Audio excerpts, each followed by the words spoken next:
Andito po ako sa Batangas, yung dating nag-online dito. Dati po kayong tumawag, may nakausap po kayo dito. Kamusta ho kayo nang nakausap mo?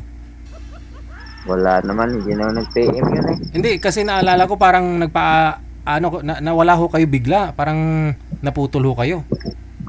Kaya nga ay, sabi niya na pass natin. Wala na lang ako. Ano po? Di ba sinabi niya na ano, pass na lang daw. Pass Oo na nga lang pala. daw siya. Oo, naalala ko. Bastid ka pala noon. Binastid ka. Pass daw siya. Oo. Kaya nga, Kasi ang sabi niya sa akin, parang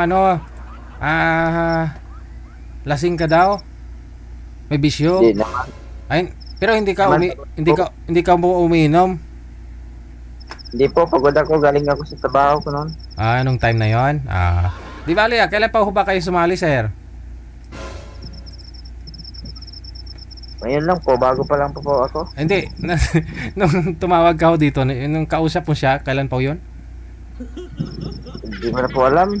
Last week lang, no? Sige. Siguro. So magpa-line up ka ho ulit. After aman pa po kayo pwede magpa-line up, sir? Nga. Di ba pwede ngayon? Hindi pa pwede. I-shoutout mo na lang siya muna. Shoutout ko lang siya. Shoutout man siya ngayon. Ilang taon Kaya siya na ilang taon ka na nga po? 88 na po. 28? Okay, sige. May dati po ba kayong asawa? Wala po. Wala. Okay, sige.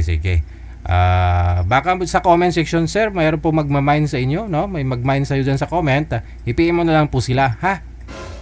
Tingnan niyo po yung mga nagko-comment, sir. Minsan ho kasi kung hindi mo makatuluyan yung makausap mo dito, dyan sa comment section, marami pong magkakagusto sa iyo. Yun ko lang.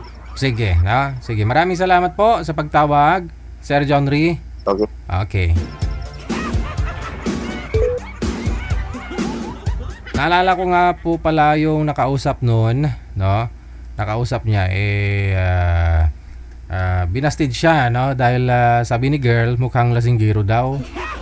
Tinanong ko si boy, pagod lang daw po yun galing sa trabaho kasi construction nga po siya no? 27 years old, manager? 27? Mga ganyang edad talaga, asawang-asawa na ho. Dapat ganyang edad, no? Meron ka ng asawa. Mapalalaki, babae man, no? Kasi kung hindi, mahihirapan ho kayo, no?